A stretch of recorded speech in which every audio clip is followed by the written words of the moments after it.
voy a grabar la clase. Ya, ¿ok? Entonces, vamos a hacer lo siguiente.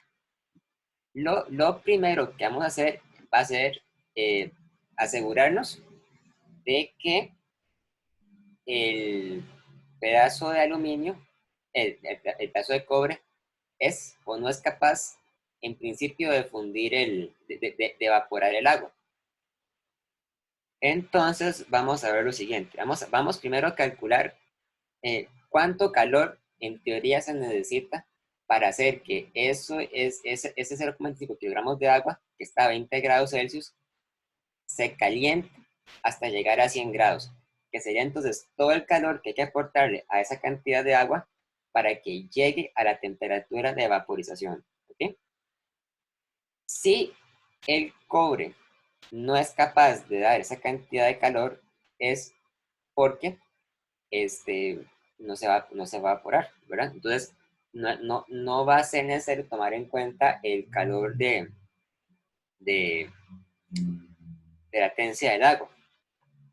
Por el contrario, si el cobre es capaz de aportar esa cantidad de calor y hacer que el agua se evapore, al menos una parte del agua, entonces tendríamos que tomar en cuenta el calor de latencia del agua. Entonces vamos a lo siguiente, vamos primero a volvernos en el libro a buscar las cantidades necesarias. Tenemos que buscar cuál es el calor específico del agua líquida, cuál es el calor de latencia de evaporización del agua para pasar de líquido a gas, y también tenemos que buscar los calores específicos del aluminio y del cobre.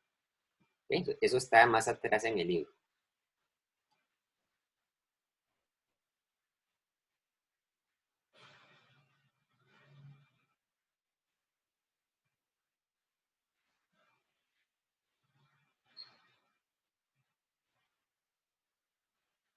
Aquí, primero buscamos el calor latente del agua, el calor de evaporización, ¿verdad? De evaporización. El agua tiene un calor de vaporización de, aquí está, ¿verdad? 2.26 por 10 a la 6 joule entre kilogramo. Entonces voy a apuntar ese dato aquí en mi pizarra. Ustedes tomen nota de ese dato en sus cuadernos, en sus apuntes. 2.26 por 10 a la 6 joule entre kilogramo. Luego, vamos a buscar los calores específicos. Aquí, ¿verdad? El del agua era uno que usábamos mucho, ¿verdad? Aquí está. El del agua es 4186 joule entre kilogramo entre grados Celsius. Voy a apuntarlo. 4186 joule entre kilogramo grados Celsius.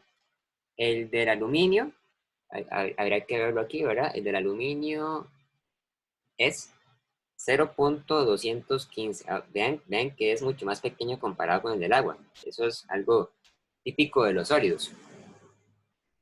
0.215 joule entre kilogramo grado Celsius. Y por último, el del cobre, es este de acá, todavía más pequeño, es 0.0924. 0.0924 joule entre kilogramo grado Celsius. ¿Okay? El del aluminio, el del cobre y los del agua. Voy a regresarme a la pregunta.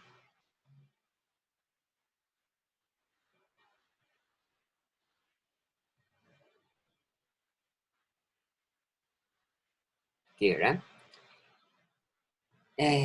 Ok. Tomen nota del enunciado, ¿verdad?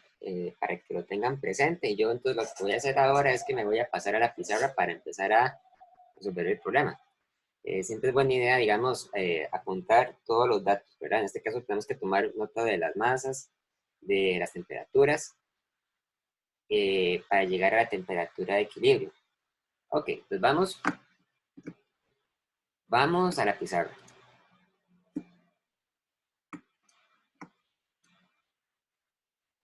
ahí apunté los datos, ¿verdad? Voy a llamar a L, voy a poner LH2O como para referirme que es el calor latente del agua para pasar a estado gas.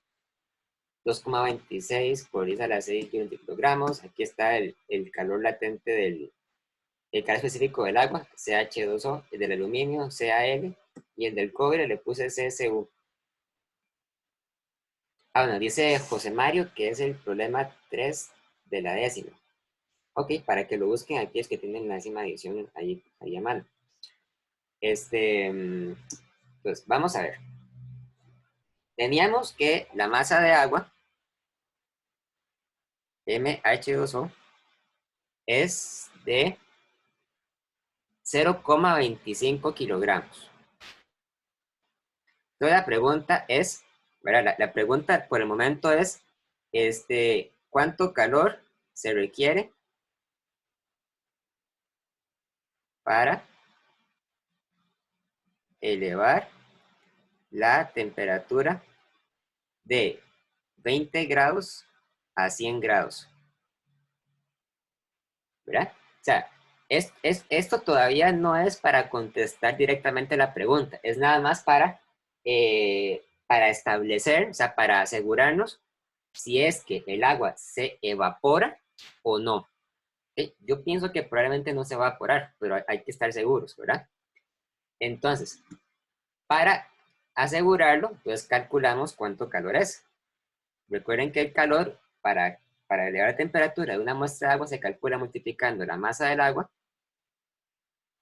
por el calor específico por el cambio de temperatura. O sea, el calor sería de 0,25 kilogramos por profe, el caso específico del aluminio no es 900 joule entre kilogramo grado Celsius. Eh, bueno, revisemos.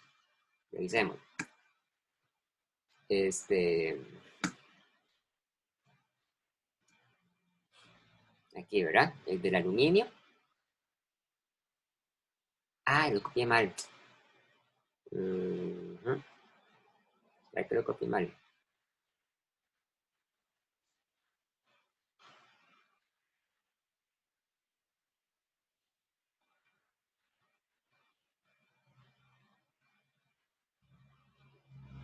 Tienen toda la razón, lo copié mal. Esta columna es con calorías. Hay que hacerlo con la columna que está en joule entre kilogramo grado Celsius. El del agua sí es 4186. Ok, pero el del aluminio es 900 y el del cobre es 387. Voy a corregirlo. Muchas gracias.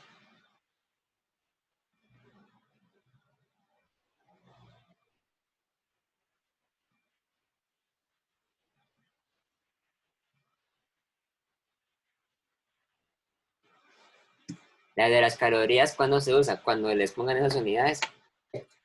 ¿Se acuerdan, por ejemplo, que hace unos días vimos un problema con un gas que decía que el gas libera libera energía de tantas calorías por metro cúbico, ¿verdad? Algo así.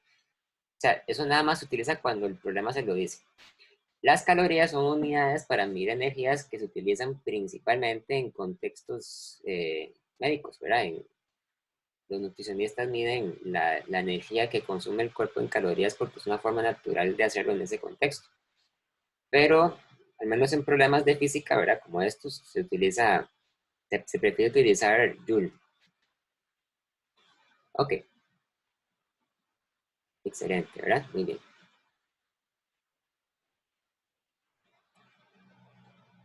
Bien,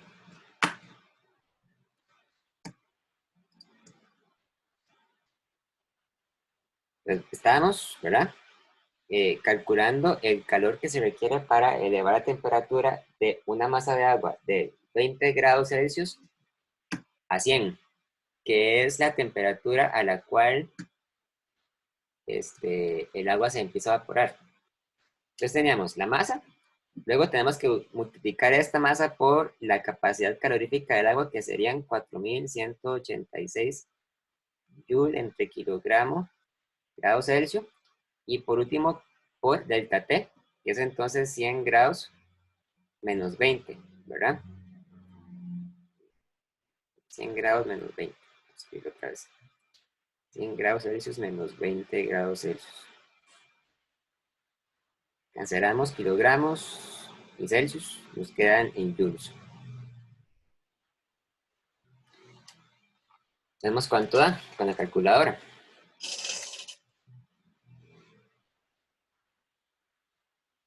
Me da que es 83.720 joules.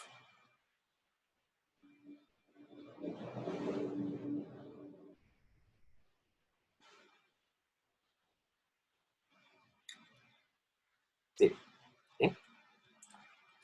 Ahora, ¿será posible que el aluminio, no, mentira, el cobre, ¿verdad? ¿Será posible que el cobre aporte esa cantidad de calor?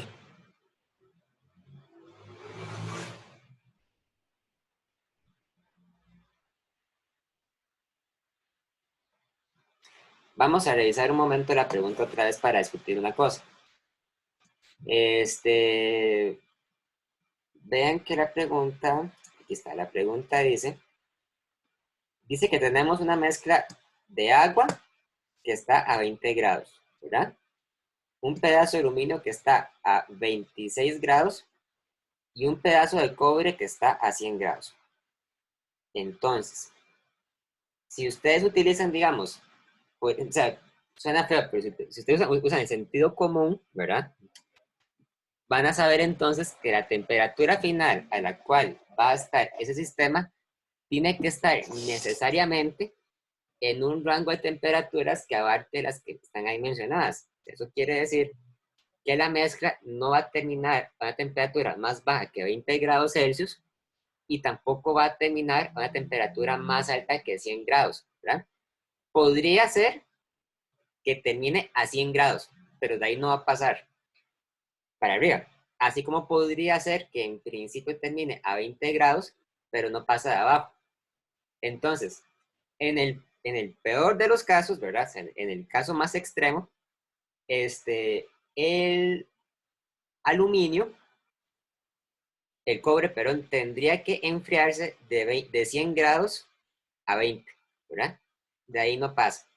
O sea, eso quiere decir que en el peor de los casos, el cobre tendría que ser una cantidad de calor eh, que estaría dada, ¿verdad? Por un enfriamiento que va de los 100 grados a los 20 grados. Entonces, vamos a calcular cuánto calor es capaz de aportar el cobre cuando se enfría desde los 100 grados hasta los 20. Entonces, voy para la pizarra otra vez.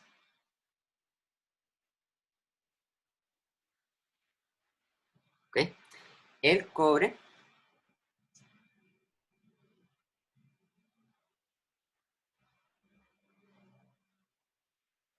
cobre solo puede aportar, entonces, este calor que va a ser igual a la masa de cobre por el calor específico del cobre por el delta T más extremo que se calcula cuando el cobre se enfría desde los 100 hasta los 20 grados, ¿verdad? Entonces, la masa de cobre era de 0,1 kilogramos. El calor del cobre era de 387 Joule entre kilogramos grados Celsius. No, no va a alcanzar, ya lo puedo ver. Pero bueno, calculémoslo para asegurarnos. Por 387 Joule entre kilogramo grados Celsius. Por delta T, que sería desde los 100 a los 20 grados Celsius.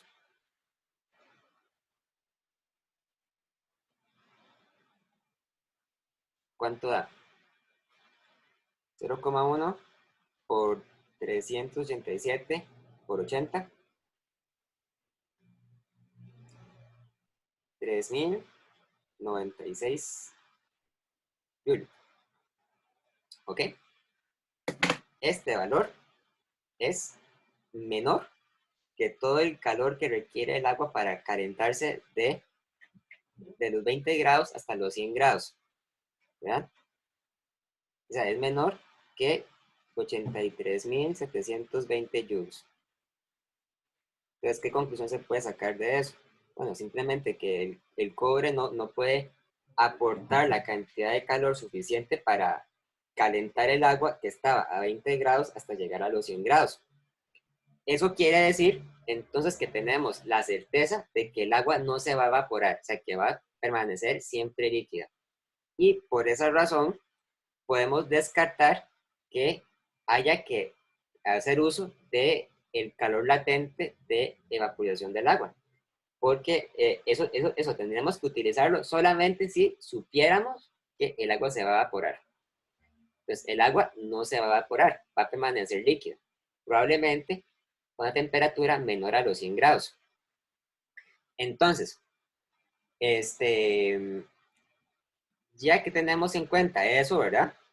Hagamos un dibujito del problema. O sea, ¿cómo va a terminar la situación? Tenemos un recipiente que va a tener agua, ¿verdad? Va a tener agua. Y en el fondo va a haber un pedazo de aluminio y va a haber un pedazo de cobre. Digámoslo con color anaranjado, un pedazo de cobre, ¿verdad? El agua seguirá siendo líquida, el aluminio y el cobre seguirán siendo sólidos. Ahora que sabemos que el calor latente no va a entrar en juego, entonces podemos simplemente llegar y plantear la ecuación de calorimetría. Como hay tres objetos que están interactuando, entonces la ecuación tendría que ir de esta forma. El calor que cede el agua, más el calor que cede el aluminio, más el calor que cede el cobre, son iguales a cero, ¿verdad? Ojo que la forma en que estoy poniendo esta ecuación significa que alguna, por lo menos alguno de sus escalas va a tener que ser negativo, porque al menos alguno de ellos va a tener que recibir calor. Pero ¿qué pasa si fuera el caso contrario donde el cobre aporta el calor suficiente? Si eso fuera el caso, o sea, si ese fuera el caso, yo tendría que agregarle a esto un cuarto calor, que sería el calor de vaporización, ¿verdad? Pero solamente si yo supiera que eso pasa. Como yo comprobé que eso no pasa, entonces no hay que tomarlo en cuenta.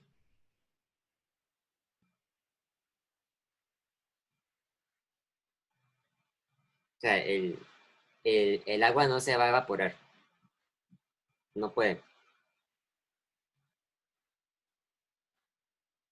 Y de hecho, no, vamos a desarrollar esta ecuación y vamos a descubrir que efectivamente el agua va a terminar a una temperatura menor a los 100 grados, va a terminar a una temperatura intermedia. Ok, entonces, en esta ecuación hay una cantidad que no conocemos y esa cantidad es la temperatura final a la que se va a encontrar la mezcla.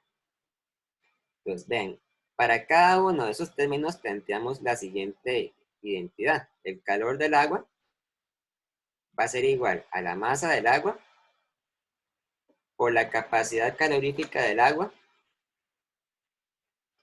por la temperatura final menos la temperatura inicial del agua, que en este caso eran los 20 grados. Luego, el calor del aluminio va a ser igual a la masa de aluminio por el calor latente del aluminio por la temperatura final menos la temperatura inicial a la que se encontraba el aluminio, que era de 26 grados. Y por último, el calor del cobre, que es igual a la masa de cobre por la capacidad calorífica del cobre por la temperatura final menos la temperatura inicial del cobre, que era de 100 grados. ¿Ok? Vean lo que yo les dije antes.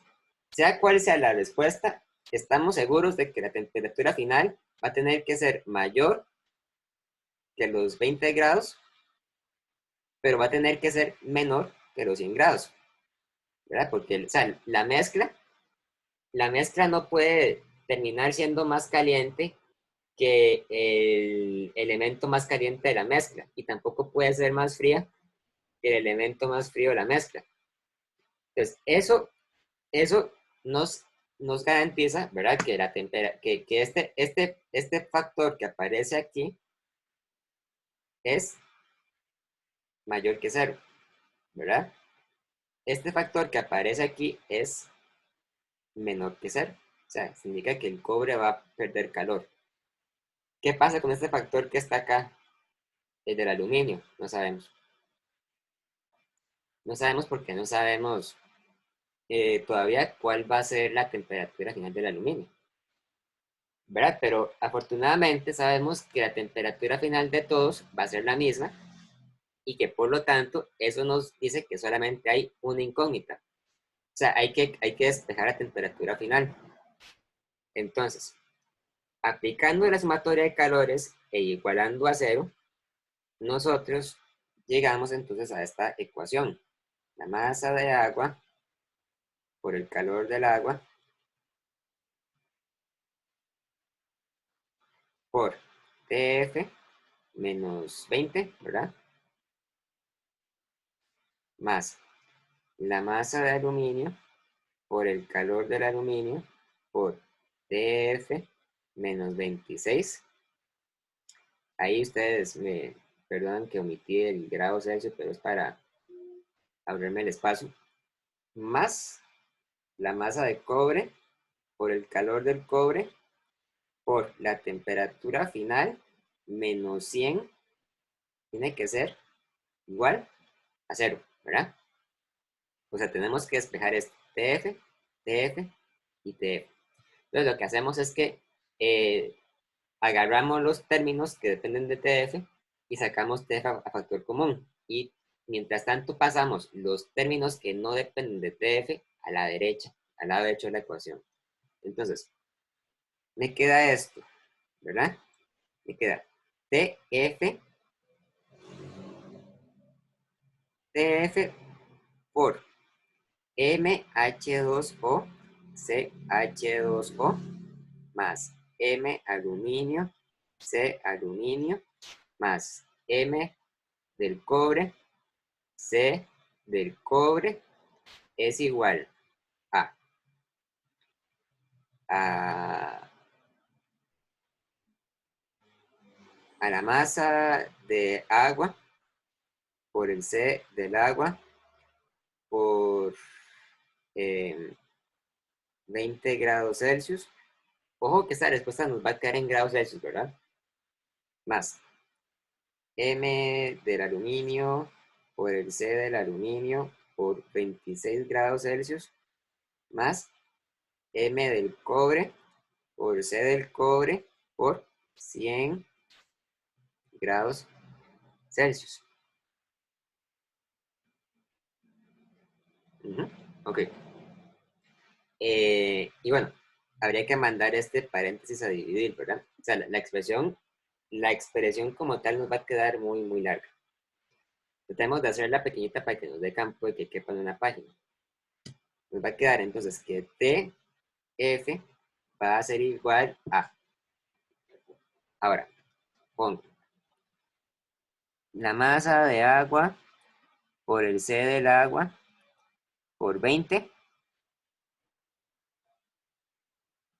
más la masa de aluminio por el C del aluminio por 26 más la masa de cobre por el C de cobre por 100 grados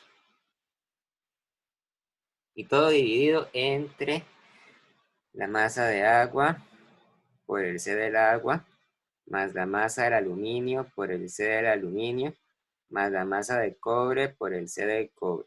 ¿Ok? Ujú. Y bueno, ahora lo que queda es calcular cuánto da, ¿verdad? Es un cálculo muy largo, pero bueno, se puede hacer en la calculadora con facilidad. Yo voy a intentar calcularlo y ustedes hacen la prueba allá en sus casas y revisamos que nos dé igual, ¿verdad? Entonces voy a calcular cuánto da. La masa del agua es 0,25. La capacidad del agua es 4.186 por 20 más. La masa de aluminio era 0,4 kilogramos. La capacidad del aluminio era 900 por 26 más. La masa de cobre la masa de cobre es de 0,1 kilogramos. La capacidad calorífica del cobre era, se me olvidó, era 386. No, 387 por 100 grados. Dividido entre la masa del agua, que es 0,25 por 4.186, más la masa de aluminio, que es 0,4 por 900, más la masa de cobre, que es 0,1 por 387. Y me da que la temperatura final de la mezcla es de 23,64 grados Celsius. ¿Ok? Apenas si acaso se calienta un poco el agua. De hecho, la temperatura final es menor a la temperatura del aluminio y mucho menor a la del cobre. Entonces, teníamos razón. Efectivamente, el agua no se evaporó. Difícilmente, ¿verdad? O sea, uno hace ese tipo de experimentos más bien para enfriar el metal, ¿verdad? Uno nunca espera realmente que el metal vaya a evaporar el agua. Tendría que ser una cantidad muy grande de metal a una temperatura muy elevada para que pudiera pasar algo así. Ok, ¿preguntas?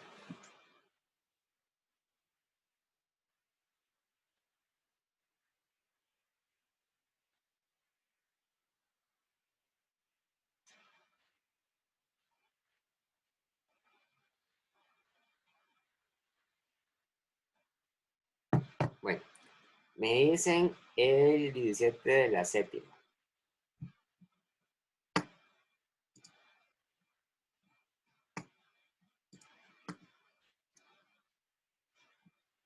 Vamos a ver qué es el problema 17.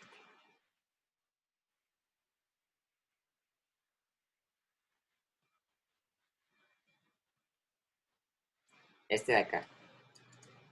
Vamos a poner el chat, nada más para ver qué me dicen en comentarios. Dice, un bloque de cobre de 1 kilogramo a 20 grados Celsius se deja caer en un gran recipiente de nitrógeno líquido a 73,3 Kelvin. ¿Cuántos kilogramos de nitrógeno hierven para cuando el cobre alcanza 73,3 Kelvin? El calor específico del cobre es 0,092 calorías entre gramos Celsius. Vean eso, ¿verdad?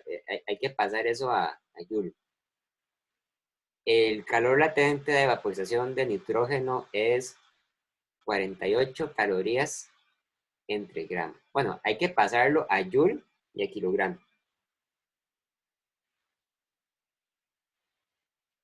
Sí, ¿verdad? Para que tenga sentido las unidades, hay que pasar eso a Joule y a kilogramo. Y bueno, y otra cosa también es, hay que pasar la temperatura del cobre, ¿verdad? Que estaba inicialmente a 20 grados Celsius, hay que pasarla a Kelvin, que sería entonces 293,15 Kelvin. Uh-huh.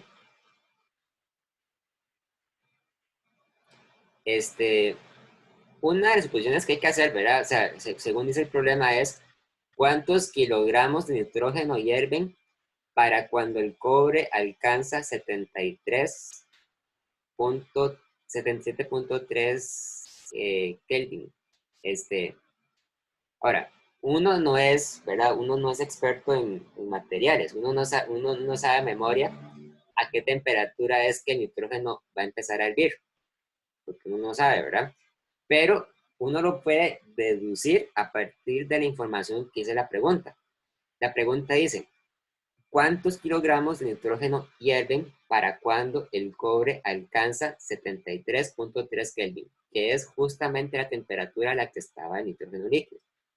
Eso quiere decir que el nitrógeno también empieza a hervir cuando alcanza la temperatura de 73.3 Kelvin.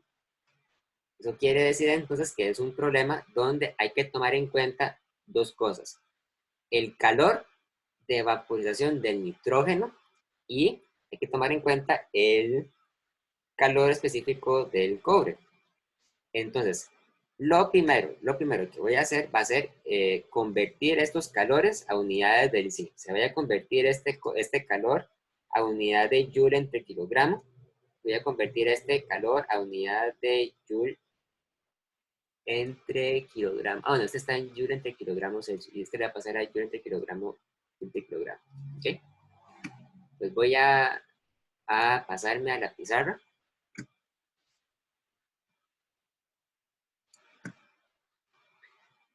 Ok, lo primero que nos decían es que el calor específico del cobre es 0,092 calorías entre gramo Celsius. El calor específico del cobre, ¿verdad? Bueno, ya lo conocemos, ¿verdad? Porque lo tuvimos que saber para el problema pasado, pero no importa, hagámoslo para que ustedes vean cómo se hace la conversión. Es 0,092 calorías entre gramo Celsius. 0,092 calorías entre gramos Celsius, ¿ok? Por una caloría son 4,186 joules por 1000 gramos son un kilogramo. Podemos perfectamente dejar esto en grados Celsius porque al fin y al cabo, cuando tratamos con problemas de calorimetría, nos interesa únicamente determinar diferencias de temperatura. Nunca calculamos, por ejemplo, el valor absoluto de la temperatura. Entonces podemos dejarlo en grados Celsius, no importa. Esto es, vamos a ver, ¿cuánto da?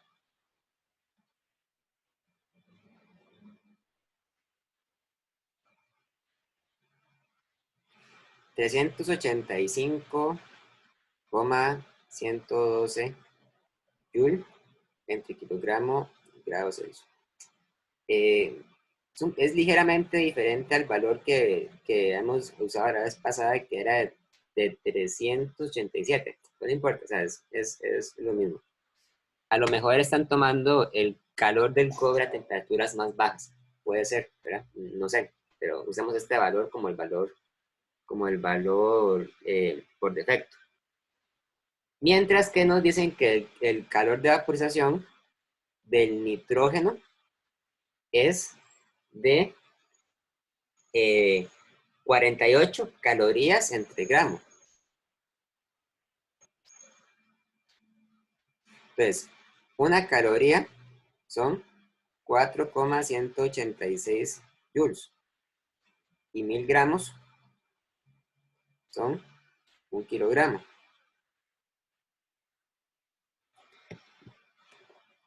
Vamos a ver cuánto da.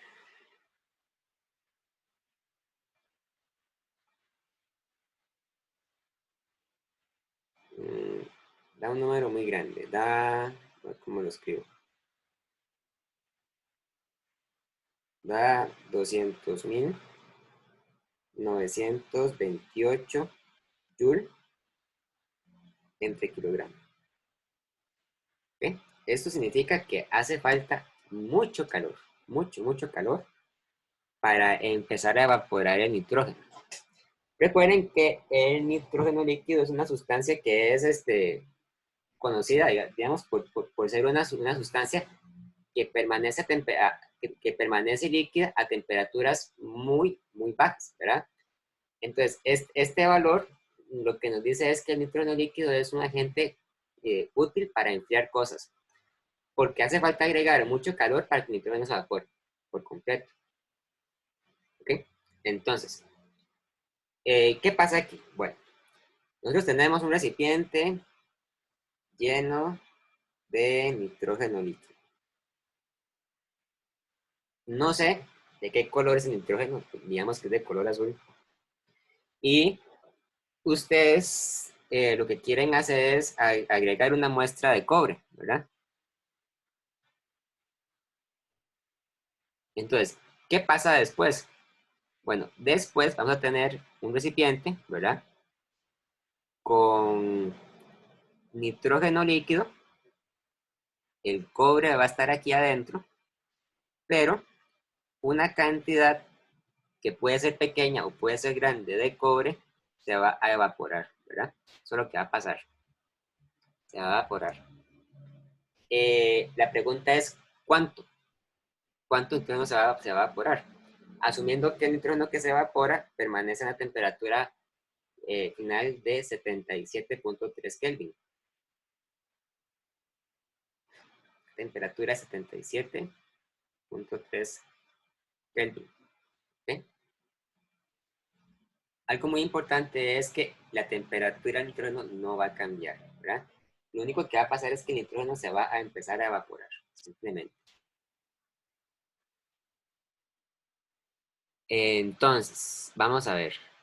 Tenemos que hacer lo siguiente. Vamos a sumar entonces el calor que cede el cobre con el calor que absorbe el nitrógeno para evaporarse. Tenemos a esto QEVN. EV de evaporar y N de nitrógeno. ¿Ok? El calor que cede el cobre, o sea, QCU, sería entonces la masa de cobre por la capacidad calorífica del cobre por delta T, donde delta T es cuando el cobre desciende de 20 grados Celsius a 77.3 Kelvin. Obviamente hay que hacer este cálculo en unidades, en menos unidades. Recordemos que 20 grados Celsius son 293.15 Kelvin.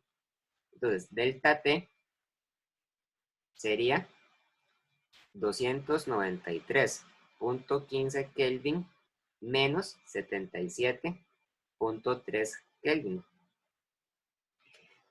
Y eso da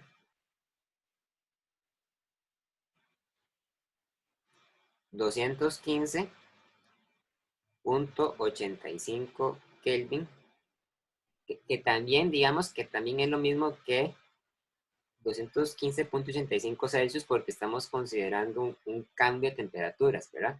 Una diferencia. Mientras que el calor que recibe el nitrógeno, o sea, lo que hemos llamado QEVN, es la masa de nitrógeno que se evapora, o sea, no es la masa de todo el nitrógeno, es solamente la masa que se evapora por el calor del nitrógeno. ¿Ok? Por el calor del nitrógeno. Bueno, y algo más, el calor, sí, aquí para calcular delta T tenemos que usar delta T como, más bien como menos esto más esto, que es negativo, porque el cobre se está enfriando. Entonces el calor del cobre tiene que ser negativo para indicar eso. Ok, cuando hacemos esto, entonces nos queda así. Nos queda el calor del nitrógeno más el calor de vaporización igual a cero. Estas palabras, la masa de cobre por el calor específico del cobre por la temperatura final menos la temperatura inicial del cobre más la masa de nitrógeno que se evapora por el calor del nitrógeno, N, ¿verdad? Solamente N, es igual a cero. Pues hay que despejar de esta ecuación la masa que se evapora. Muy fácil, ¿verdad? La masa que se evapora es igual a menos la masa de cobre por el calor del cobre por TF menos T inicial entre L de nitrógeno. Y ya tenemos todos los datos. Vamos a ver cuánto da eso. Pongámoslo otra vez. La masa que se evapora es igual a la masa de cobre por el calor del cobre por TF menos T inicial entre L. Menos, ¿verdad? O sea, es menos este, 1 kilogramo de cobre, ¿verdad? Por el calor del cobre que hemos dicho que era 385.112 joule entre kilogramo Kelvin, ¿verdad? Por TF, que sería 77,3 Kelvin, menos T inicial, que serían los 273,15 Kelvin, y todo dividido entre L, donde L, ¿cuánto era L? L era 200.928 joule entre kilogramo. 200.928.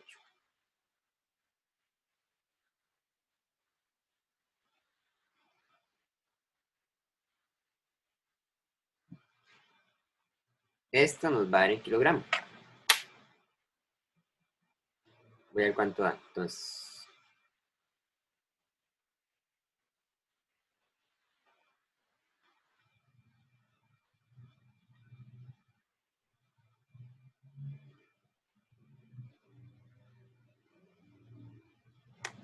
me da que es 0,375 kilogramos. ¿Ok? O sea, aproximadamente 375 gramos de nitrógeno se evaporan. Es poquito, de hecho, es mucho poquito comparado con la masa que se enfría de cobre, ¿verdad? Que es un kilogramo de cobre. Solamente se evaporan 375 gramos. ¿Ok? Ahí está la respuesta. Vamos a ver, preguntas, dudas.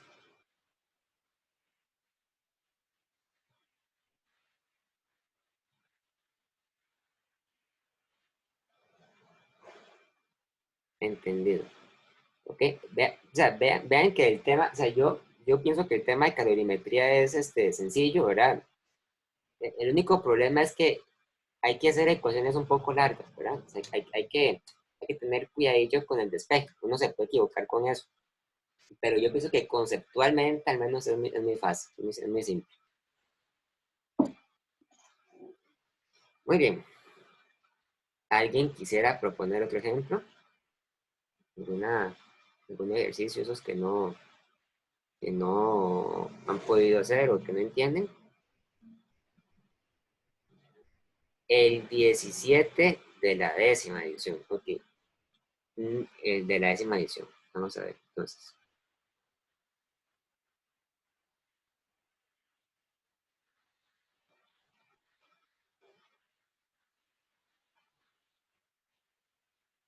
voy a abrir la, la edición virtual del libro.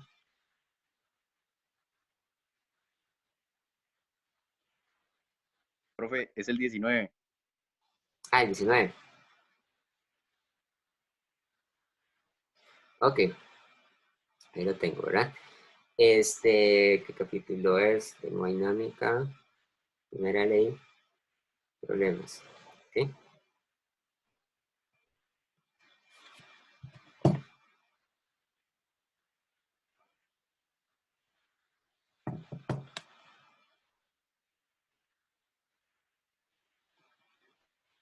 Uy, tema 19.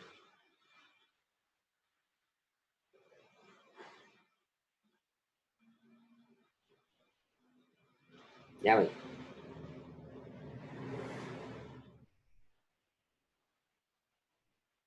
Aquí antes. Listo. Dice el problema, es de la primera ley. Dice, u- una muestra de 2 moles de gas helio, inicialmente a 300 Kelvin y 0,4 atmósferas, se comprime isotérmicamente a 1,2 atmósferas. Si nota que el helio se comporta como un gas ideal, encuentre A, el volumen final del gas, B, el trabajo realizado sobre el gas, y C, la energía transferida por calor. Está bonito, ¿verdad? Está interesante porque eso es de la primera ley. Incluso podríamos hacer una especie de diagrama, un diagrama de, un diagrama de presión-volumen para intentar representar lo que sucede en este problema. Porque sabemos que es una compresión, o sea, es un proceso en el cual el gas reduce su volumen, que va de un volumen inicial que no conocemos, de hecho, a un volumen final que tampoco nos dan. Lo que sabemos es que hay un cambio de presión. Vean que la presión aumenta, ¿verdad? Aunque el volumen disminuye. Es una de las características de un proceso isotérmico. Entonces, bueno, voy a hacer un diagrama. Ahí, ¿verdad? Para que lo vean, es el problema 19 del capítulo 19 de la 10ª edición.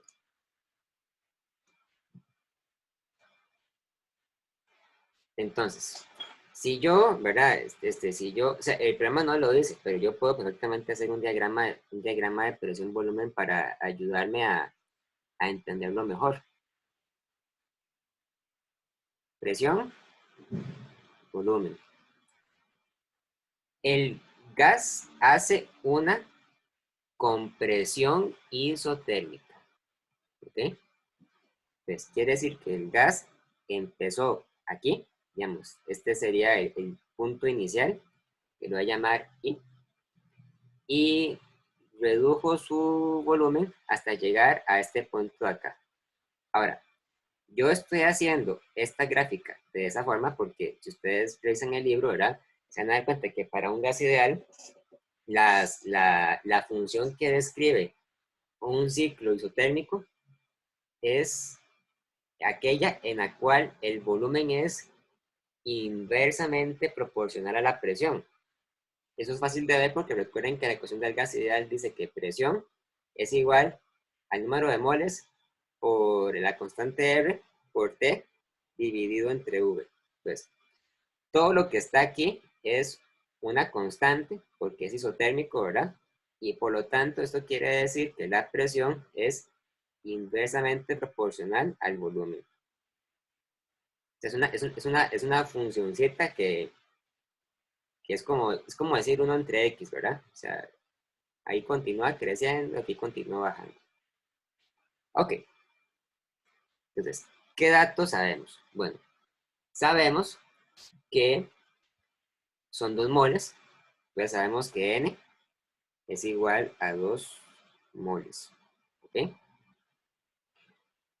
Sabemos que la temperatura inicial es de 300 Kelvin. Ahora, vean que este gráfico no mide temperatura, mide únicamente presión y volumen. La temperatura inicial es de 300 Kelvin. Pero, ojo a esto, como es un proceso isotérmico, entonces, por definición, es un proceso en el cual la temperatura no cambia. Eso quiere decir que la temperatura final también tiene que ser de 300 Kelvin, porque al fin y al cabo, eso es lo que caracteriza a una isoterma. La temperatura no cambia, es constante. Nos dicen que la presión inicial era de 0,4 atmósferas. Así que tenemos 0,4 atmósferas. Y la temperatura final es de 1,2 atmósferas. Es mayor, ¿verdad? Temperatura final es mayor. Es 1,2 atmósferas. En principio, el problema se podría hacer sin hacer ningún diagrama, pero no importa. Yo lo quiero hacer para entenderlo mejor. Nos piden que encontremos el volumen final del gas, el trabajo realizado sobre el gas y la energía transferida por calor. Tal vez sea buena idea, aunque el problema no lo pida, tal vez sea buena idea aprovechar y calcular tanto el volumen inicial como el volumen final del gas.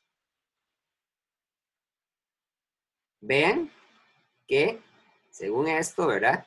El volumen inicial es mayor que el volumen final, porque es una compresión, ¿verdad? Ok, muy bien. ¿Cómo calculamos los volúmenes? Haciendo uso de la ecuación del gas ideal.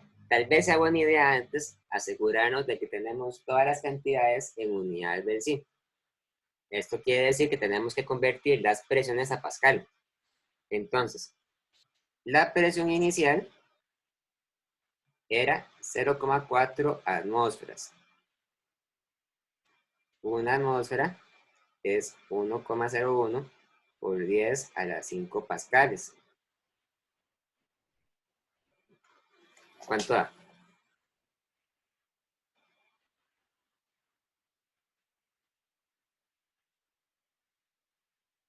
4.400 pascales. La presión final es de 1,2 atmósferas. Vamos a convertirla a Pascal.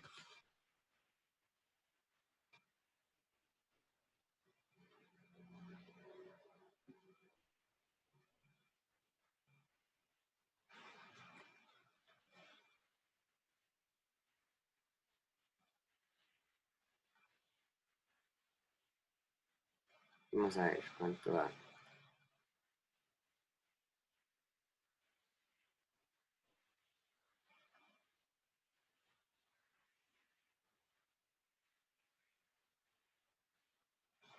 Profe, una 1,1 pregunta. por 10 a la 5. ¿Verdad? Profe, es que quería saber si puedo hacer el cálculo de el volumen final, digamos, usando la ecuación con la Ya, perdón. No entendí la pregunta. de que usa atmósferas. O sea, si la puedo usar, ¿me daría igual o habría que hacer otro cálculo? Ok, a ver si lo entiendo. ¿Qué pasa si usted deja en atmósferas? Bueno, en principio se puede hacer. Lo que tendría que hacer es que tendría que estar seguro de que está midiendo la constante R en unidades apropiadas. En el libro dice cuánto es R en unidades de joule, litro, atmósfera. Eso se puede hacer, ¿verdad? Y la respuesta debería darle lo mismo. Pero yo prefiero pasarlo todo a unidades del sí por un tema de estandarización, por decirlo de una forma, que quede en joule, kilogramo y en metro cúbico. Pero si usted utiliza el valor de R en otras unidades, está bien, no importa. Si lo hace así, entonces el volumen le da en litros, correcto, sí, correcto. Que no está mal, ¿verdad? O sea, no está mal, está bien, pero voy a hacerlo de esta manera para que me queden unidades del sí. Muy bien, entonces, la ecuación del gas ideal dice que presión por volumen es igual a nRT, ¿verdad? Entonces, el volumen es igual a nRT entre la presión. Entonces, calculamos, primero, ¿cuánto es el volumen inicial? El volumen inicial es nRT entre la presión inicial. O sea, es 2 moles por 8,314 joule entre mol Kelvin por temperatura, que es de 300 Kelvin, y dividimos entre la presión inicial, que es de 4.400 pascales.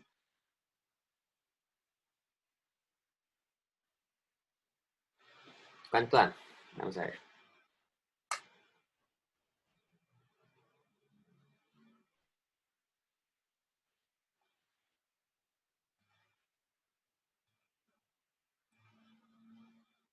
Es igual a 0,123 metros cúbicos. ¿Sí? Lo mismo para el volumen final. El volumen final, que de hecho es menor, ¿verdad? Es igual a nRT entre presión final. Yo tengo la certeza de que la temperatura sigue siendo de 300 Kelvin porque estamos tratando a un proceso isotérmico. Entonces, esto es igual a 2 mol por 8,314, perdón, 314 joule entre mol Kelvin por 300 Kelvin y dividimos entre la presión final, que era de 1,21 por 10 a la 5 pascales.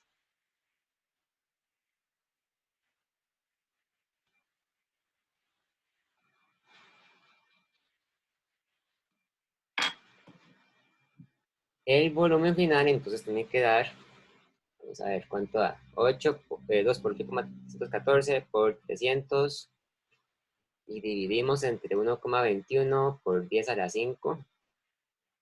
Y está, me da que es,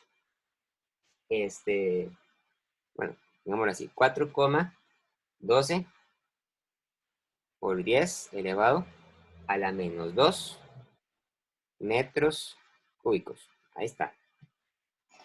Ahí están, ¿verdad? Las unidades en metros cúbicos.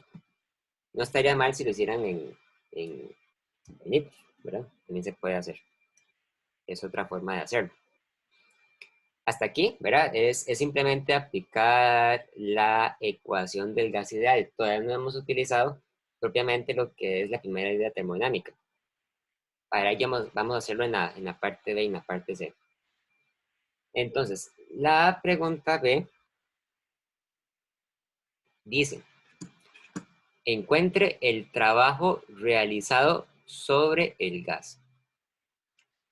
El trabajo realizado sobre el gas. Ok. Como el gas se está comprimiendo, ¿verdad? Porque está bajando su volumen, podemos estar seguros de que entonces se está haciendo un trabajo positivo sobre el gas. Recuerden que cuando ustedes tienen un gas y ustedes lo comprimen, están haciendo un trabajo positivo sobre el gas. En cambio, cuando es el gas el que se expande, más bien es el gas el que hace el trabajo positivo. Entonces, para contestar esta parte, vamos a calcular el trabajo. El trabajo se calcula, entonces, como acabamos de decir, igual a la integral de la presión con respecto al volumen. ¿Ok? Esa es la fórmula para calcular el trabajo. Lo tomo positivo porque están preguntando el trabajo que se hace sobre el gas para comprimirlo. ¿Sí? Y lo que voy a hacer ahora es que voy a reemplazar esta presión, ¿verdad? Por la fórmula de la ecuación del gas ideal. Pues esto me va a quedar como N, bueno, integral de nRT entre V de V. El número de moles es constante. La constante R, obviamente, es constante. Y la temperatura es constante porque es una isoterma, ¿verdad? No siempre podemos tomar la temperatura como una cantidad constante. En este caso sí, porque es una isoterma. Entonces, como son constantes, se pueden sacar de la integral nRT por la integral de dV entre V. Y es una integral definida. O sea, que vamos desde el volumen inicial hasta el volumen final.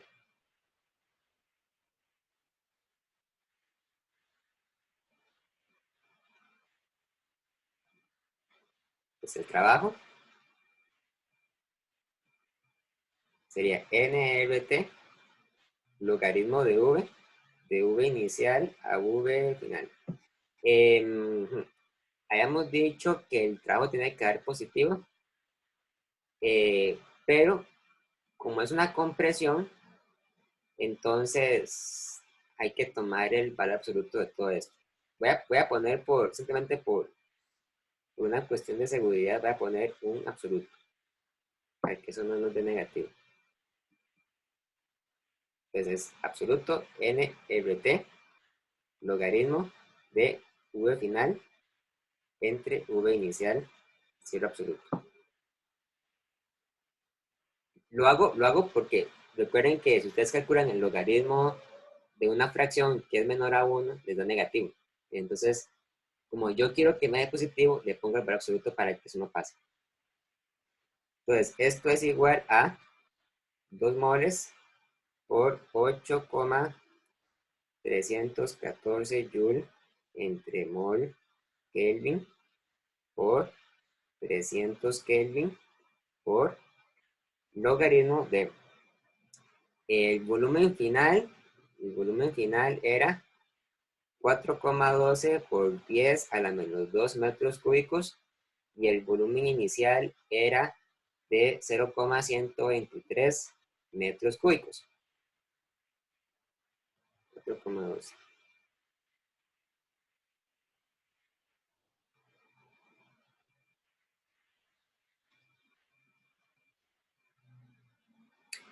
A la menos 2, perdón, a la menos 2 metros cúbicos entre 0,123 metros cúbicos.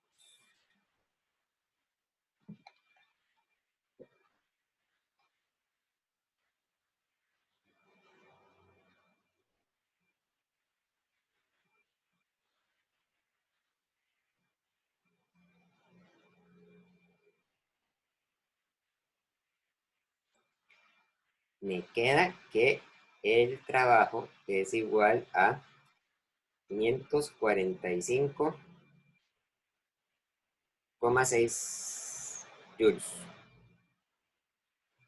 545,6 joules. ¿Ok?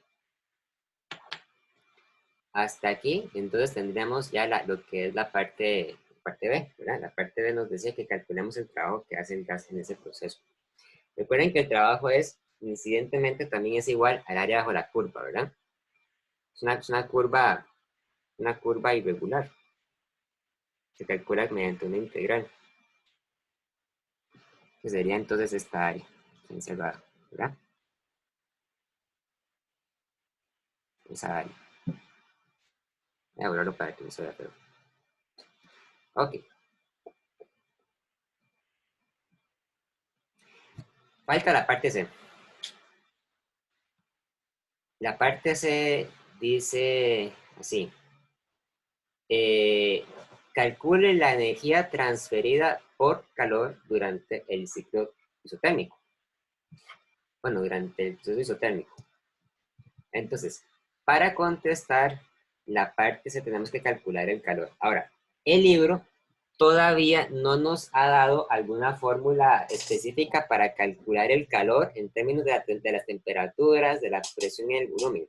Esa fórmula existe, de hecho, pero la vamos a utilizar solamente hasta haber estudiado el tema de la segunda ley de la termodinámica, y es muy interesante.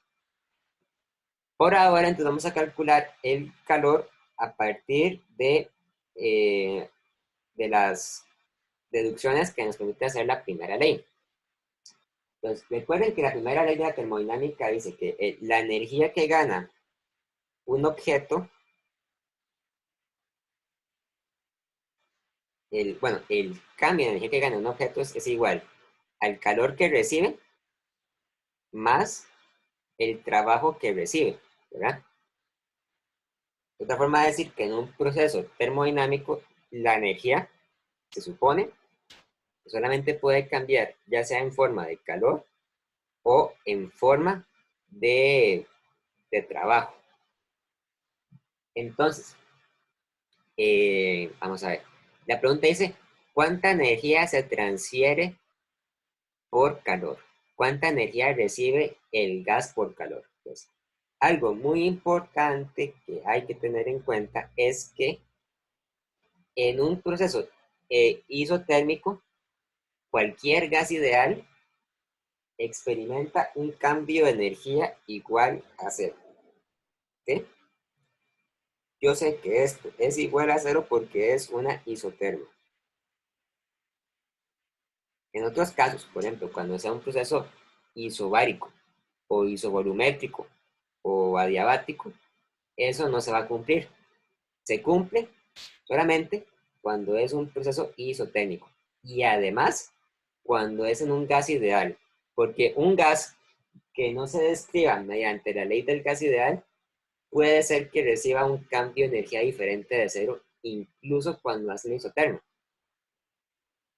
¿Qué era diabático? Creo que todavía no lo han visto. Es un proceso cuando el gas no intercambia calor. Por el momento no importa. Eso no lo han visto todavía. Ok. Entonces, si nos dicen entonces que esto es igual a cero, entonces simplemente sabemos que cero es igual al calor más el trabajo. En otras palabras, el calor es igual al negativo del trabajo. Es decir, el gas recibe menos 545,6 joules. Entonces, recibe un calor negativo. Eso quiere decir que más bien el gas pierde calor.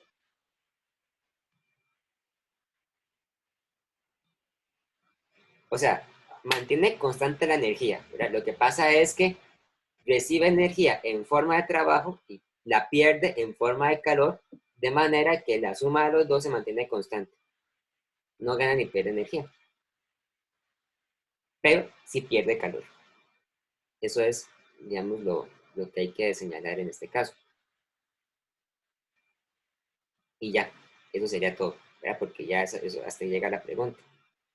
Es aplicar simplemente la ecuación de la primera ley de la termodinámica.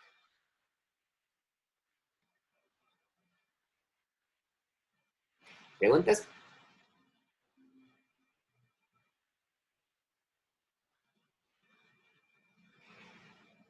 La 11 de la décima. Vamos a ver.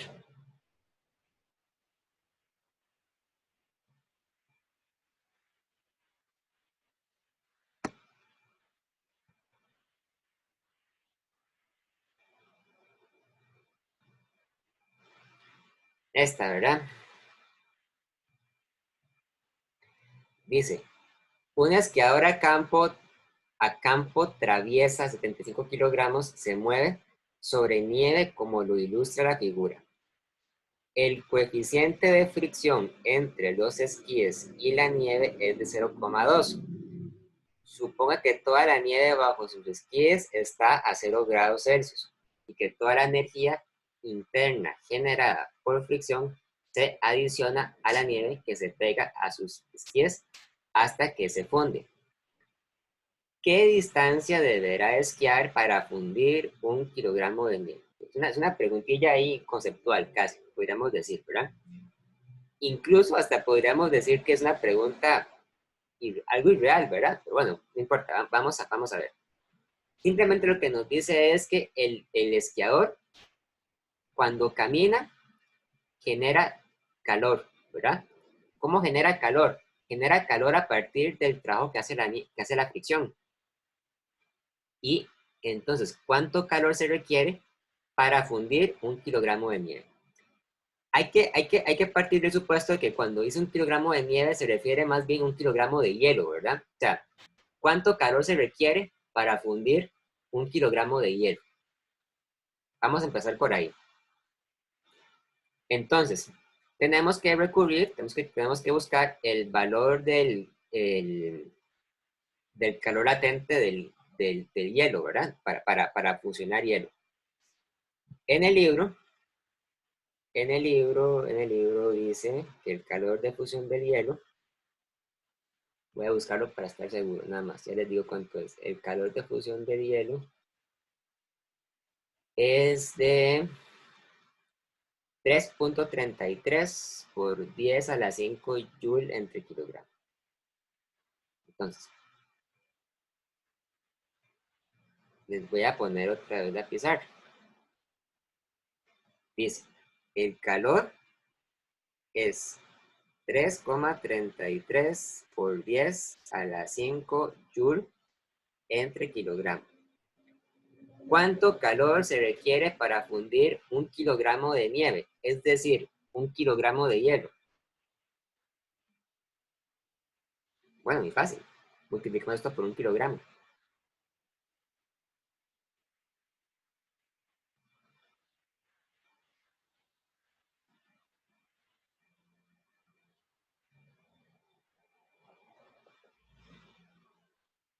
Se requiere entonces esta cantidad de calor. La masa por el calor. O sea, 1 kilogramo por 3,33 por 10 a la 5 joule entre kilogramo. O sea, 3,33 por 10 a la 5 joule. Se requiere esta cantidad de calor para fundir 1 kilogramo de nieve. Excelente, ¿verdad? ¿Cómo se traduce eso en distancia caminada por el esquiador? Bueno, recuerden que el esquiador, vamos a ver cómo lo decimos. El esquiador cuando está caminando está produciendo un ciclo termodinámico, un ciclo que es isotérmico, porque el esquiador al caminar es capaz de fundir el hielo, pero no es capaz de elevar la temperatura de la nieve, ¿verdad? Entonces, ¿qué sucede? Sucede entonces que la energía interna, el cambio de energía interna es igual al calor que absorbe la nieve más el trabajo generado por el esquiador, pero el cambio de energía es cero.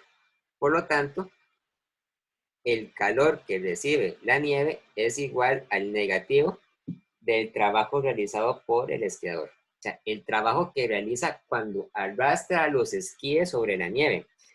Recuerden que ese trabajo es generado, de hecho, por la fuerza de fricción que existe entre los esquíes y la nieve. Pues vamos a calcular cuánto trabajo es el que se hace. Recuerden que trabajo es igual a fuerza por distancia. Y como estamos hablando de fricción, ¿verdad? La fricción sería entonces mu por la normal por la distancia, ¿verdad? Más específicamente, como estamos caminando sobre un piso plano, ¿verdad? Entonces la normal debería ser igual al peso. Entonces esto sería mu por masa por gravedad por distancia. Entonces, ¿cuánta distancia hay que caminar para producir esa cantidad de calor? Bueno, vamos a ver. La distancia sería entonces igual al trabajo dividido entre mu mg. Pues hemos dicho que el trabajo tiene que ser 3,33 por 10 a la 5 joules entre mu, que es igual a 0,2, ¿verdad? 0,2. La masa del esquiador es de 75 kilogramos y la gravedad 9,8. Esto nos va a dar en metros.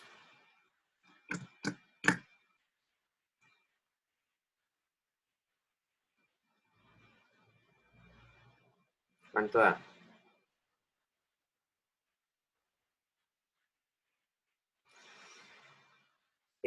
Bueno, me da que es 2.27 por 10 a la 3 metros. Bueno, esto es realmente 2.27 kilómetros. El trabajo positivo.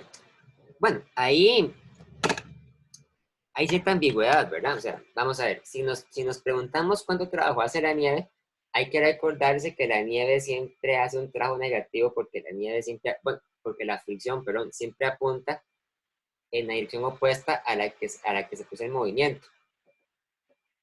Entonces, más bien podríamos decir que es menos, ¿verdad? Sí, podemos decir que es menos.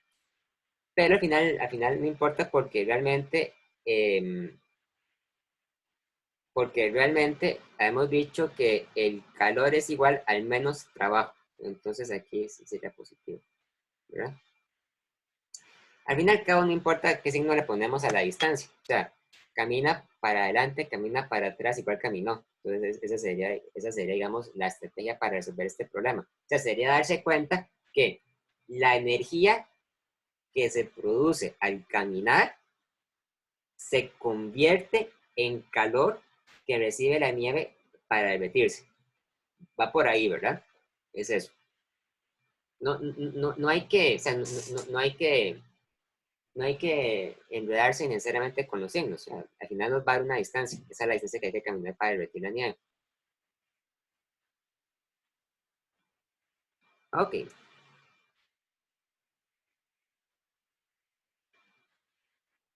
muy bien. ¿Preguntas?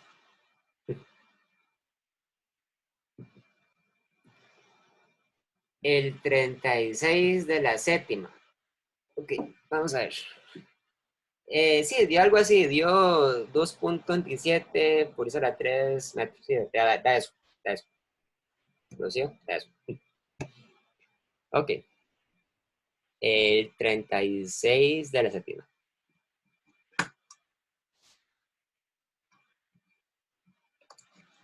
Voy a buscar la séptima edición. Está.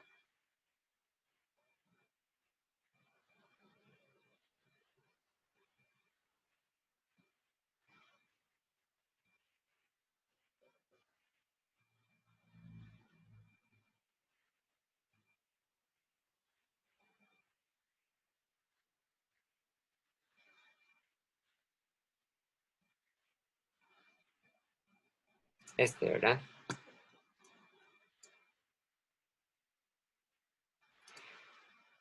Ok, voy a leerlo. Dice, en la figura, el cambio en energía interna de un gas que se lleva de A, o sea, de este punto A al punto C, es de 800 joules.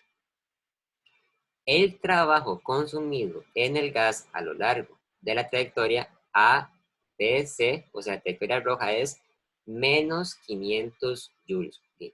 Vean que da negativo porque el gas está expandiendo y al expandirse, el gas pierde energía en forma de trabajo.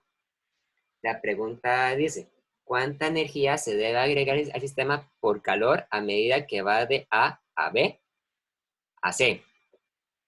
Esa es fácil, pero esa es con la primera ley de termodinámica. Pregunta B.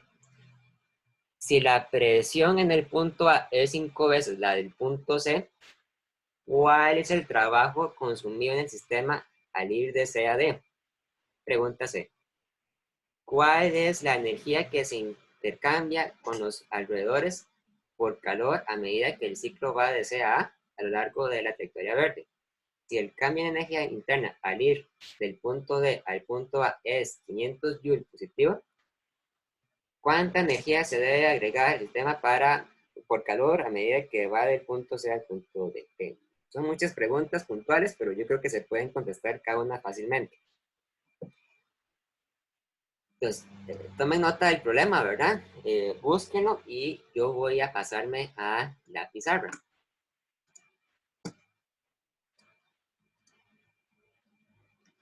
¿Ok? Un momento.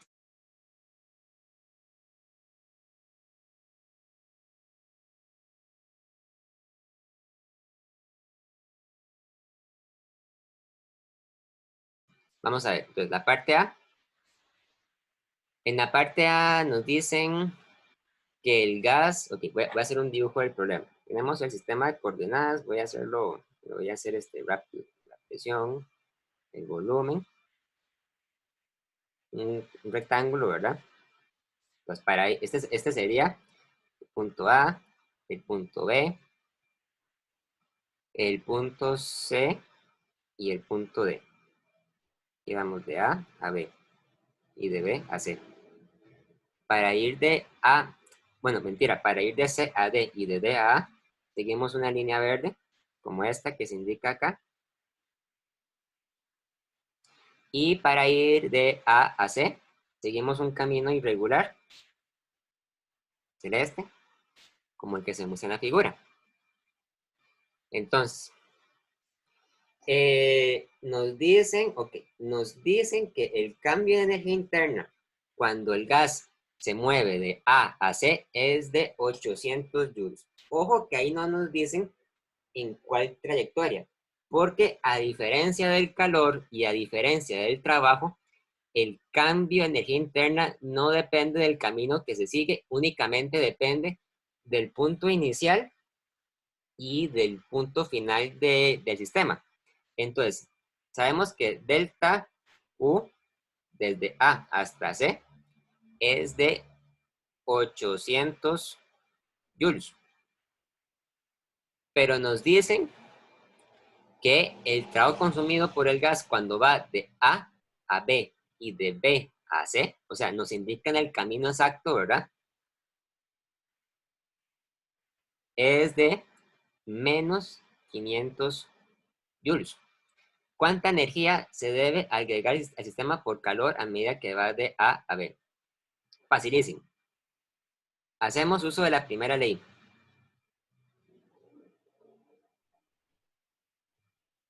El cambio de energía interna para ir de A a C es igual al calor añadido para ir de A a B a C, más el trabajo que se le agrega para ir de A B a C. Es decir, el calor para ir de A B a C es igual al cambio de energía interna menos el trabajo. O sea, serían 800 joules menos 500, bueno, menos 500 joules. Es una suma, ¿verdad? Eso da 1300 joules. ¿Ok? 1300 joules. Fácil, ¿verdad? Recibe mucho más calor del trabajo que pierde, ¿verdad? Y por eso es que aumenta la energía interna. Así de fácil. Luego, pregunta B. Si la presión en el punto A es 5 veces la del punto C, ¿cuál es el trabajo consumido en el sistema al ir de C a D? Ok, vamos a ver. Vamos a ver. Digamos entonces, la presión en C es esta de acá, ¿verdad?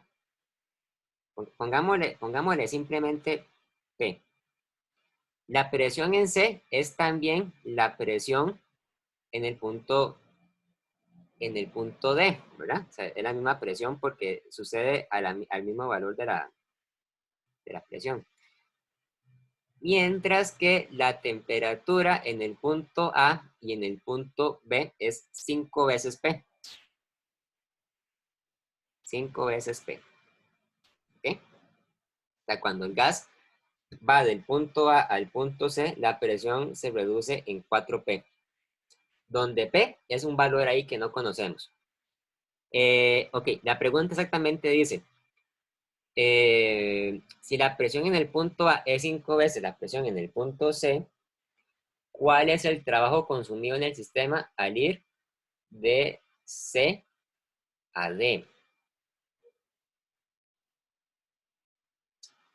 ¿Cuál es la presión consumida para ir de C a D?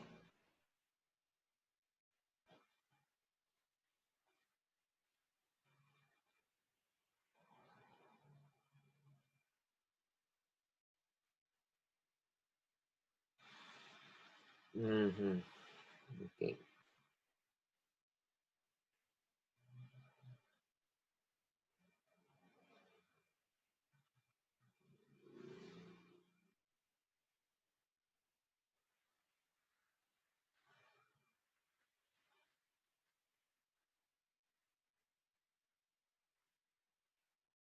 Ah, claro, claro, ya sé. Es una pregunta algebraica, ¿verdad? Es una pregunta conceptual. Digamos que entre el punto D y el punto C existe una diferencia de volumen delta V. ¿Ok? No sé cuánto es delta V, pero yo sé lo siguiente.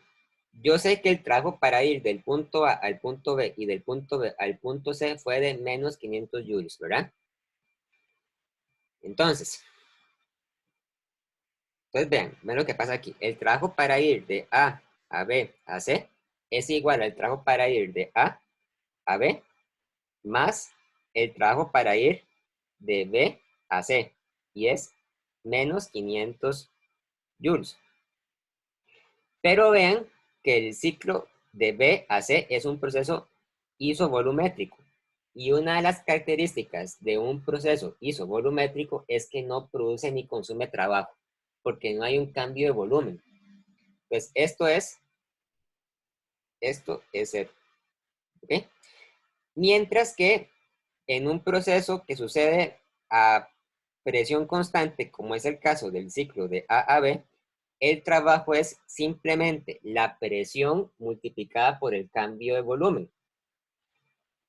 Vean que en este caso la presión es 5 veces P, ¿verdad? Donde P es la presión en el punto C. Y el cambio de volumen es delta V. Okay. No sabemos cuánto vale delta V. No sabemos cuánto vale P. Pero podemos saber cuánto vale P por delta V. Porque yo me doy cuenta entonces que este trabajo es igual a, bueno, de hecho es igual a menos 5P por delta V, igual a menos 500 joules. Entonces, P por delta V es 100 joules. Y si ustedes se fijan con cuidado, esto que está aquí es de hecho igual al trabajo que se hace en ir de C a D. Porque vean que es justamente, ¿verdad? El área bajo esta curva. Sería P por delta V. Es una observación bastante algebraica, bastante conceptual. Hay que verla con cuidado. Pues sería eso, serían 100 joules. La pregunta es cuánto cuesta el trabajo consumido en el sistema al ir de C a D, ¿sí? 100 joules consumido en el sistema, sí, serían 100 joules porque se está contrayendo. Ok, la pregunta se dice, ¿cuál es la energía que se intercambia con los alrededores por calor a medida que el ciclo va de C a A, de C a A a lo largo de la trayectoria verde? Cuando va a lo largo de la trayectoria verde. Se resuelve parecido. Vean que para ir de C a A, podemos aplicar la primera ley de la termodinámica.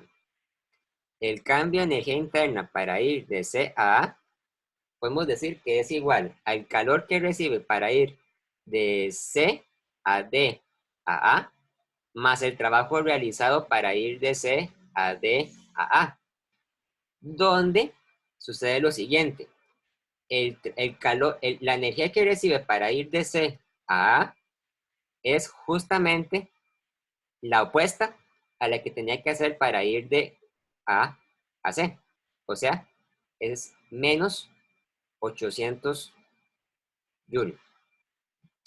Luego, el trabajo que se hace para ir de C a D y luego a A es el trabajo que se usa para ir de C a D más el que se usa para ir de D a A.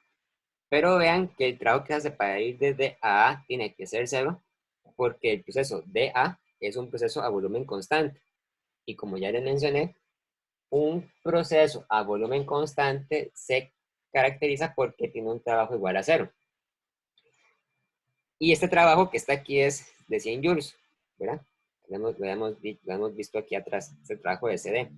Entonces la cuestión es despejar esto. QCDA es igual al cambio de energía interna para ir de C a A Profe, menos... yo creo que no estamos viendo la pantalla. Ay, perdón. Eso es muy importante que la vean. Disculpe.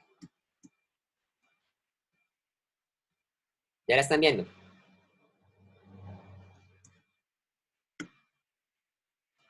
¿Ya la ven? Sí, ya. Ya, ok. Entonces, como les dije, el cambio de energía interna es de menos 800 joules y el trabajo es de 100 joules. Entonces, es despejar el calor. El calor entonces sería menos 800 joules menos, menos 100 joules, ¿verdad?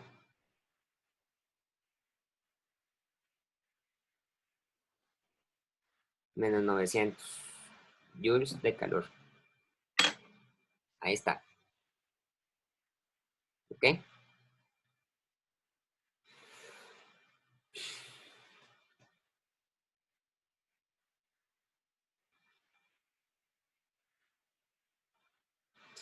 Y vamos a ver, una pregunta, dice, si el cambio en energía interna al ir del punto D al punto A es de 500 joules, ¿cuánta energía se debe agregar al sistema por calor a medida que va del punto C al punto D?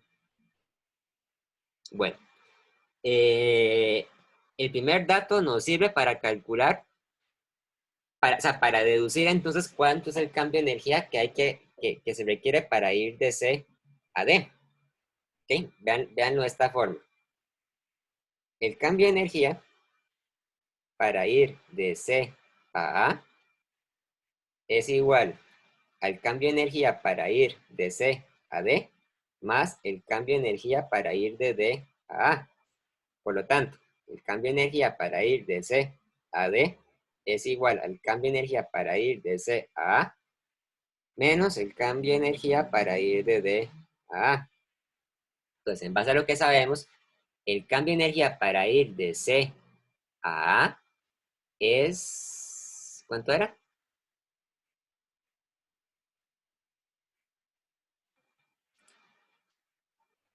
Ah, es menos 800 joules, ¿verdad?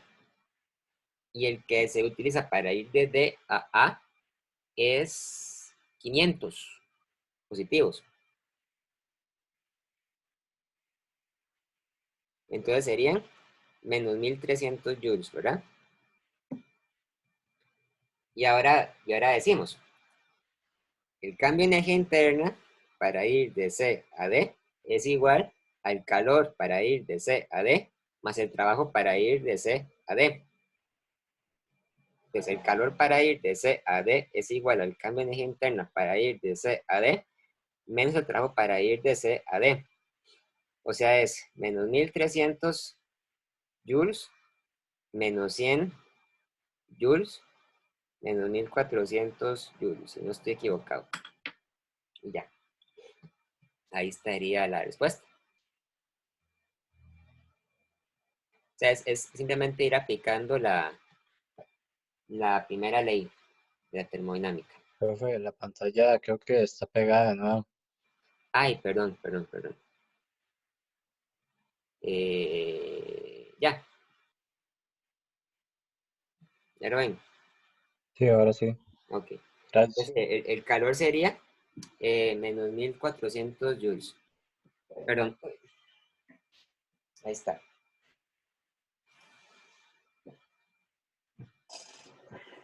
Bien. Y ya no les pongo más ejercicios, nada más atender preguntas. ¿Alguna duda?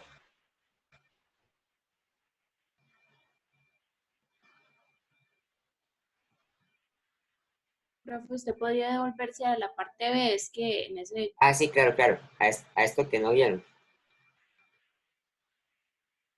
Ahí lo que les dije fue que el cambio de energía interna para ir de C a A se puede partir en dos partes. Primero, el cambio de energía interna para ir de C a D y luego el cambio de energía para ir de D a A. Y lo que hice fue despejar el cambio de energía interna para ir de C a D.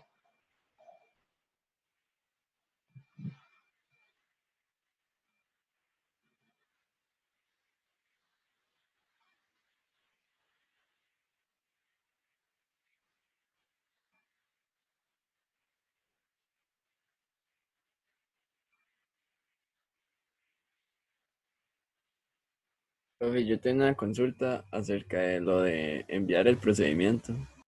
¿Sí? ¿Qué pasó?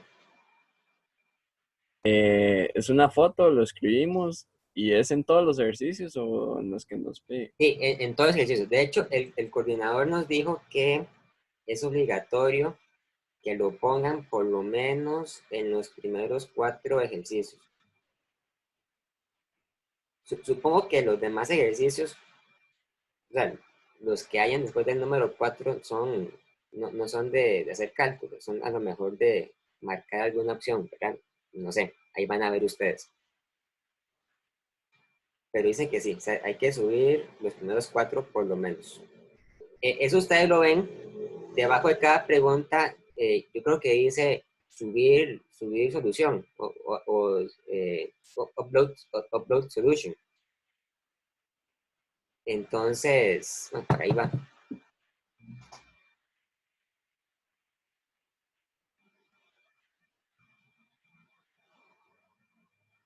Ok, profe, gracias. ¿Sí? profe, y aparte de eso, todo lo demás se mantiene igual, no hay ningún cambio en la cantidad de preguntas, ni en el tiempo, ni nada, todo permanece igual. En el tiempo no, o sea, el tiempo yo entiendo que va a estar disponible hasta la 1 de la mañana, ¿verdad? Bueno, si se refiere al tiempo para hacer el examen, van a ser de 2 horas, la prueba, un examen, la prueba 2 horas. Y con el número de preguntas, pues, o sea, no le puedo decir cuántos van a haber. Se supone que es una dificultad semejante, ¿verdad? Entonces, no sería un problema en ese sentido. Ok, gracias, profe. Andrés me pregunta, para subir la foto, para subir el procedimiento, es una foto y eso se haría antes de darle submit. Sí, antes de darle submit. Muy importante, fundamental, antes de darle submit. Si le dan submit, ya no la pueden mandar. Ese es el problema.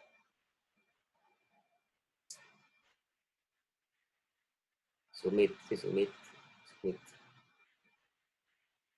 Gracias. ¿Ok? Bueno, bueno, pues dejémoslo hasta acá. Ahí entonces, ¿verdad? Les deseo muchos éxitos con la prueba. Me pueden escribir cualquier duda y nos vemos. Ok, gracias. Gracias, profe. Hasta Chao. luego. Bueno, profe. Bueno.